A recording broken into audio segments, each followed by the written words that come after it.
காங்கிரஸ் கட்சியினுடைய செய்தி தொடர்பாளர் மரியாதைக்குரிய பொன் கிருஷ்ணமூர்த்தி ஐயா, இப்போ எப்படி பார்க்குறீங்க? முதல்ல அந்த தேர்தல் முறை, அதுக்கப்புறம் நம்ம ஸ்ட்ராட்டஜிக்கல் மூவ்மெண்ட்லாம் பேசுவோம். மரியாதைக்குரிய திரு பாலு அவர்களும் மரியாதைக்குரிய திரு கிருஷ்ணமூர்த்தி அவர்கள் சொன்னதை நான் முழுமையாக ஏற்றுக்கொள்கிறேன். காரணம், வெரி குட், பணம் கொடுத்து ஓட்டு வாங்கும் முறை நிச்சயமாக தடுக்கப்பட வேண்டும். Very good. அது எந்த இயக்கம் பணம் கொடுத்தாலும் அது தவறு தான்.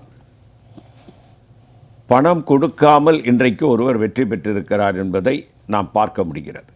ஓ, அப்படிதான் நான் நினைக்கிறேன். உண்மைதானா? சரி, பெரிய அளவில் பணம் கொடுக்கல. ஓட்டுக்கு பணம் கொடுக்கவில்லை, ஓட்டுக்கு பணம் கொடுத்தார் போல் எனக்கு தெரியவில்லை. சரி, பலரை நான் சந்தித்த போது ஓட்டுக்கு பணம் கொடுத்தீர்களா என்று அந்த இயக்கத்தினுடைய வேட்பாளர்களை கேட்டபோது எங்கள் செலவுகளையும் எங்கள் இயக்க தோழர்களுடைய செலவைத்தான் பார்த்து கொண்டோம். ஆனால் ஓட்டுக்கு பணம் கொடுக்கவில்லை. இந்த மாற்றம் ஒரு நல்ல மாற்றம் தான். வெற்றி பெற்றது விவாதிப்பது என்பது இரண்டாவது. இல்லை, நாம் இப்போ கருத்துக்களை கேட்கிறோம். வெற்றி என்பது ஜனநாயகத்தினுடைய முடிவு தானே. அது நீங்கள் உங்களுடைய கருத்துக்களை பெரியவங்க சொல்றீங்க. கொடுத்து ஓட்டு வாங்கப்படவில்லை என்பதே ஒரு ஆரோக்கியமான விஷயமா பார்க்குறீங்க? நான் பார்க்குறேன். சரி, ஆரம்பத்தில் நீங்கள் சொன்ன மாதிரி 20 கோடி 30 கோடி 40 கோடி செலவு பண்ணி ஒருவர் வெற்றி பெற்று வருகிறார் என்று சொன்னால் அவர் ஊழல் செய்யாமல் இருக்க வேண்டும் என்று மக்கள் எதிர்பார்ப்பது கூட தவறு என்பதுதான் என்னுடைய கருத்து. இப்பொழுது நாடாளுமன்ற உறுப்பினர்களுக்கு வளர்ச்சி நிதி என்று 5 கோடி கொடுக்கிறார்கள். சட்டமன்ற உறுப்பினர்களுக்கு 3 கோடி கொடுக்கிறார்கள். இப்படி செலவு செய்துவிட்டு வருபவர்கள் சாலையை போடுங்கள் என்றால் எப்படி போடுவார்கள்? 50% தான் சாலையிலே வருகிறது, 50% மற்றவர்கள் பிரித்து கொள்கிறார்கள்.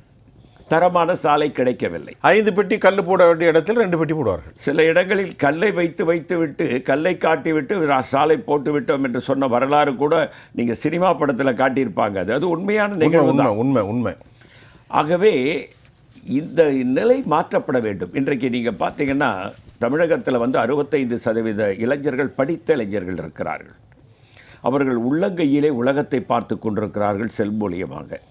உலகத்தில் என்ற மாதிரி தேர்தல் நடக்கிறது, எப்படி தேர்தல் நடக்கிறது, எப்படி ஆட்சியாளர்கள் இருக்கிறார்கள், ஊழலற்ற ஆட்சி அங்கெல்லாம் நடத்தும் போது ஏன் இங்கே முடியாதா என்ற கேள்வி அவர்களுக்குள் எழுந்திருக்கிறது.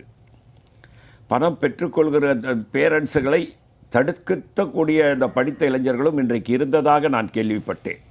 பணம் வாங்கக்கூடாது என்று படித்த இளைஞர்கள் சொல்லியதை கூட நான் கேள்விப்பட்டேன். தடுத்தார்கள் சில வீடுகளில் என்று. இது தடுக்கப்பட வேண்டும், முழுமையாக தடுக்கப்பட வேண்டும். இந்த ஊழல் பணத்தை அரசியல்வாதி ஊழல் செய்கிறான் என்றால் மக்களும் ஊழல்வாதிகளாக மாறிவிட்டார்களே என்ற வருத்தம் தான் எனக்கு இருக்கிறது. ஒரு காங்கிரஸ்காரனாக அது தடுக்கப்பட வேண்டும் என்று ஆழமாகவே என்னுடைய கருத்தை பதிவு செய்ய வேண்டும். ரெண்டாவது வரும். இப்போ காங்கிரஸ் கட்சியில் ரெண்டாவது வரேன். இப்போ ஐயா சொன்னதை நீங்கள் எப்படி பார்க்குறீங்க? நீங்கள் வெளியேற வாய்ப்பு இருக்கா? வெளியேற முடிவு செஞ்சிட்டிங்களா? அதாவது நாட்டின் பொது நன்மைக்காகவும் ஜனநாயகத்தை காப்பதற்கு பாஸ்கர் சார் சொன்ன முடிவை எடுப்பதில் தவறில்லை என்பதுதான் என்னுடைய கருத்து. சரி, காரணம் என்னவென்று சொன்னால், ஒரு தேர்தல் நடத்தினால் எவ்வளவு செலவு, மக்களுடைய வேலைகள், அவர்களுடைய தொழில்கள் பாதிக்கப்படுவது, இதெல்லாம் தவிர்க்கப்பட வேண்டும் என்று சொன்னால் இதை ஆதரிப்பதிலே தவறில்லை என்பதுதான் என்னுடைய கருத்து. அதே நேரத்தில் மதசார்பற்ற ஒரு தன்மை உள்ள ஒரு நிலைப்பாடு இங்கே இருக்க வேண்டும் என்று சொன்னால் ஆதரிப்பது, அதை முன்வைத்து கூட ஆதரிக்கலாம் என்பது என்னுடைய கருத்து. உங்களுக்கு உள்ள என்ட்ரு பண்ணுறதுக்கு நல்ல ஹோப் இருக்கு. கண்டிப்பாக. ஏனென்றால் இதை நாம் கொஞ்சம் கேர்லெஸ்ஸாக விட்டுவிட்டோம் என்றால் பிஜேபி எதையும் செய்ய துணியும். அவர்களை கடந்த கால வரலாறு பார்த்திருக்கோம். மத்திய பிரதேசத்தை கமல்நாத் வெற்றி பெற்று முழு மெஜாரிட்டியுடன் ஆட்சி இருந்ததை கவிர்த்த வரலாறை பார்த்திருக்கிறோம். மத்திய பிரதேசத்திலே ராஜஸ்தானிலே சச்சின் பைலட்டை வைத்து கவிழ்க்க முயன்ற வரலாறை பார்த்திருக்கிறோம். கர்நாடகாவிலே தேவகவுடா பையன் ஆட்சியை கவிழ்த்ததை பார்த்திருக்கிறோம். எதற்கும் பீமா காண்டி என்ற ஒருவர் 41 இடங்கள் காங்கிரஸ் வெற்றி பெற்றது. ஒரே ஒரு இடம், 42 சீட்டு தான் மொத்தமே அங்கே மிசோரம். அங்கே ஒரே நாள் கூப்பிட்டு வச்சு 41 எம்எல்ஏ பிஜேபி ஆக்கி 42 பேரும் பிஜேபி. இன்றைக்கி காங்கிரஸுக்கு ஒரு எம்எல்ஏ கூட கிடையாது. இதெல்லாம் பிஜேபி செய்யக்கூடிய ஒரு ஆற்றல் மிக்கவர்களாக இருக்கிறார்கள். அரசியலமைப்பு சட்டத்தின் மீது அவர்களுக்கு நம்பிக்கை கிடையாதவர்கள். ஆகவே இதை துணிந்து வேறு ஏதாவது செய்ய முடியுமா, ஒரு குழப்பத்தை உண்டாக்க முடியுமா, அதன் மூலம் இங்கே கவர்னர் ஆட்சியை கொண்டு வந்து விட முடியுமா, வேகமாக அதை செயல்படுத்த முடியுமா? கவர்னர் ஆட்சி என்று சொன்னால் அது நம்முடைய ஆட்சி தானே, உள்துறை அமைச்சர் அமித்ஷா கீழே வருவது தானே என்றெல்லாம் அவர்கள் இந்த நேரம் கணக்கு போட்டிருப்பார்கள். அந்த கணக்குக்கு இடம் கொடுக்க கூடாது. மதசார்பற்ற இயக்கம் தமிழகத்தை ஆள வேண்டும் என்று நினைத்தால் கிருஷ்ணமூர்த்தி சார் சொன்ன மாதிரி, பாஸ்கர் சார் சொன்ன மாதிரி, கிரிஸ் ஜோடேக்கர் மத்திய செய்தி தொடர்பாளர் அல்லது என்வே எப்படி வேணாலும் எடுத்துக்கிட்டுங்க, all report had been sent, அனுப்பப்பட்டு விட்டது. கர்கேவுக்கும் ராகுல் காந்திக்கும் அனுப்பப்பட்டு விட்டது. அதாவதுங்க அனுப்பியிருக்காரு. என்ன அனுப்பியிருக்காரு, என்ன சொல்லியிருக்காரு? அதான் இந்த மாதிரி நம்ம வந்து இப்போ நான் சொன்ன அதே கருத்து தான். கொஞ்சம் ஏமாந்தோன்னு வச்சுக்கோங்க, பிஜேபி புகுந்து விளையாடும். எப்படி புகுந்துருவாங்க? பிஜேபிக்கே ஒன்றும் ஜெயிக்கலையே. ஜெயிக்கலைன்னா பரவாயில்லைங்க, கவர்னர்னு ஒருத்தர் இருக்காரு, ஆட்சி அமைக்க கூப்பிடணும். இவங்க என்ன சொல்லுவாங்க, நம்ம ரொம்ப நாள் காங்கிரஸோ இடது கம்யூனிஸ்டுகளோ அமைதியாக இருந்தால் கவர்னரை கூப்பிட வேணான்னு சொல்லுவாங்க. அதிகமான இடங்களை பெற்றவர் கூப்பிட வேண்டும் என்று அரசியலமைப்பு சட்டம் சொல்லுது. சட்டமன்றத்தில் ஃப்ளோர் ஆஃப் ஹவுஸில் வந்து நிரூபிக்கணும்னு ஒரு இது இருக்குது. சரி, அது வந்து சட்டம். ஆனால் அந்த சட்டத்தெல்லாம் இவங்க பார்க்க மாட்டாங்க. உங்களுக்கு நல்லா தெரியும், அம்மையார் சசிகலா அவர்கள் வெரி குட் தேர்வு செய்யப்பட்டார்கள்.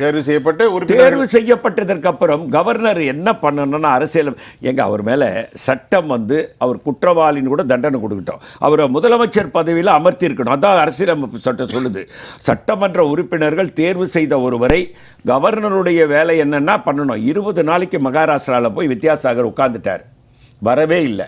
அவர் தேர்ந்தெடுக்கப்பட்டு விட்டு அமைதியாக இருந்தார்கள். கடைசியில் அந்த வழக்கை வேகமாக எடுத்து அதை நிறைவேற்றி காட்டி எவ்வளவு பெரிய ஆற்றல் அவர்களிடம் இருந்தது என்பதை நாம் குறைத்து மதிப்பிட முடியாது. ஆனா இப்போ என்னன்னா முதலை கண்ணீர் ஒடிக்கிறார்கள். எந்த எல்லைக்கும் போவாங்க. இப்ப முதலை கண்ணீர். ஒரு நிமிஷம், நாங்கள் அதிமுகவை ஒன்றிணைக்கத்தான் பாடுபடுகிறோம், அவன் வரவில்லை, இவன் வரவில்லை. அது எப்போ பண்ணியிருக்கணும்னா, அம்மையார் சசிகலாவை சிறைக்கு அனுப்பாமல் அந்த முயற்சி எடுத்திருந்தால் அது வெற்றி பெற்றிருக்கும். அவரை முதலமைச்சர் ஆக்கியிருந்திருந்தீங்கன்னா வெற்றி பெற்றிருக்கும். நீங்கள் உங்களுக்கு எது அன்னைக்கு லாபமோ அதை செய்யக்கூடியவர்கள் நீங்கள். அதை சசிகலா அம்மையார் விஷயத்தில் 20 நாள் அந்த தாமதமே இருக்கக்கூடாதுங்க. 24 மணி நேர தாமதமே அரசியலமைப்பு சட்டத்திற்கு விரோதமானது. அது அம்மையார் சசிகலா அவர்களுக்கு தேர்வு செய்யப்பட்டார்கள். அடுத்த 24 மணி நேரத்துக்குள் அவருக்கு பதவி பிரமாணம் செய்து வைத்திருக்க வேண்டும். ஆகவே திரு விஜய்க்கு கூட நாம் கம்யூனிஸ்டோ காங்கிரஸோ கொஞ்சம் ஏமாந்தால் அவர்கள் கவர்னர் ஆட்சியை கொண்டு வந்து அதிலே விளையாடுவதற்கும் இதில் ஒரு சின்ன உதாரணம், அம்மையார் சசிகலாவுக்கு நடந்ததும் தர்மயுத்தம் நடந்ததெல்லாம் இவர்களுடைய செட்டப் தான். அதை விட்டுருங்க. அவங்க சொல்லி அதை தான் அவர் கன்ஃபர்ஸ் பண்ணிட்டாரு. சொன்னா தான் நான் உட்கார்ந்து போயின்னு. ஒரு நிமிஷம், அதை முடிஞ்சது. இப்போ அவர் எல்லை கோட்டுக்கு வெளியே போயிட்டார். எல்லை கோட்டில் இல்லை, அவர் போய் திமுக போயிட்டார். என்ன பாருங்க, கோஷியாரின்னு ஒருத்தர் இருந்தார் தெரியுமா, மகாராஷ்டிராவில். விடியாக்கலாம் 4 மணிக்கு வந்து கையெழுத்து போட்டார். எந்த உலகத்திலேயா 4 மணிக்கு கையெழுத்து போட்டார்? 4 மணிக்கு கோஷியார் கையெழுத்து போட்டார், பதவி பிரமாணம் பண்ணி வச்சார். Very good, very good. Governor வந்து 4 மணிக்கு பதவி வச்ச வரலாறு இந்திய சுதந்திர வரலாற்றில் கிடையாது. அஜித் பவார் 4 மணிக்கு எதுக்காவது இப்ப அவர் இருக்காரா?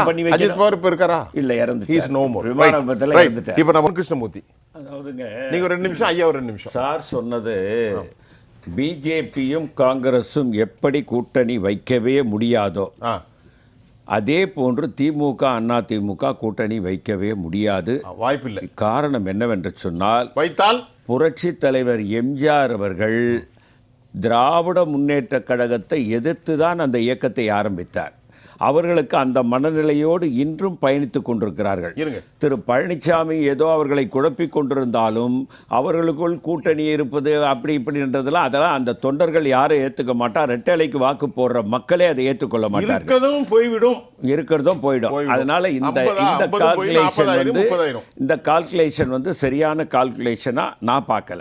ஒன்று. ரெண்டாவது என்னன்னா, ஒரு புதுசாக ஒருத்தர் ஆட்சி அமைக்கிறாருன்னு வச்சுக்கோங்க. Right. அவருக்கு வந்து அதிகாரிகள் தான் ஆலோசனை சொல்லணும், அவருக்கு மற்றவங்க அவர் கூட இருக்கிறவங்க விவரம் இல்லாதவர்கள் என்று நாம் விவாதிப்பது என்பது என்னால் கூட அதை ஏற்றுக்க முடியல. சரி. ஒரு அரசியல்வாதியாக வரக்கூடியவர் அவர் தலைமையில் இப்போ இப்போ நீங்கள் அதிகாரிகளுக்கு எல்லாம் தெரியும்னு சொல்ல முடியாது. பெருந்தலைவர் காமராஜர் அவர்கள் மத்திய அரசாங்கத்திலிருந்து ஒரு ஃபேக்ட்ரி ஆரம்பிக்கணும்னு வராங்க. வந்தபோது இடத்த எல்லாத்தையும் காட்டிட்டு வந்து அது போன்ற இடம் எங்கேயே இல்லைன்னு அதிகாரிகள் ஐஏஎஸ் அதிகாரி சொல்லும்போது காமராஜ் சொல்கிறாரு, திருவெரும்பூர் போப்பா இவங்க காட்டுன்றாரு. இதை விட ஒரு இடம் உலகத்திலேயே இருக்காதுன்னு அந்த வந்தவன் சொன்னான். அப்படிப்பட்ட அறிவாளிகளாக காமராஜர் போன்றவர்கள் இருந்திருக்கிறார்கள், எம்ஜிஆர் போன்றவர்கள் இருந்திருக்கிறார்கள், கலைஞர் போன்றவர்கள் இருந்திருக்கிறார்கள். அப்படி இருக்கும்போது இவருக்கு ஒன்றுமே தெரியாதுன்னு நம்ம சொல்லிட்டு இருக்க வேண்டிய அவசியம் இல்லை. இல்லை நான் என்ன சொல்கிறேன், அதிகாரிகள் இப்போ எல்லாருக்கும் ஆளுமை திறமை இருக்கு. ஒரு குடும்பத்தை யார் கட்டி ஆள்கிறானோ அவனுக்கு இந்த நாட்டின் நிர்வாகத்தையும் கட்டி ஆள தெரியும். இதுதான் என்னுடைய கருத்து. அது அந்த பாயிண்ட் கொஞ்சம் சிக்கல் இருக்கு. ஒரு குடும்பத்தை கட்டி ஆளுகிறோனோ நாட்டின் திறமையை கட்டி ஆளுகிறது கொஞ்சம் சிக்கல் இருக்கு. நம்ம அமைதியாக இருப்போம். ஆனால் இப்போ உங்க பேச்சில் என்ன தெரியுதுன்னா, நீங்கள் மூட்டை முடிச்சே கட்டி கிளம்பி விட்டீர்களோ என்று என்ன தோணுது? இல்ல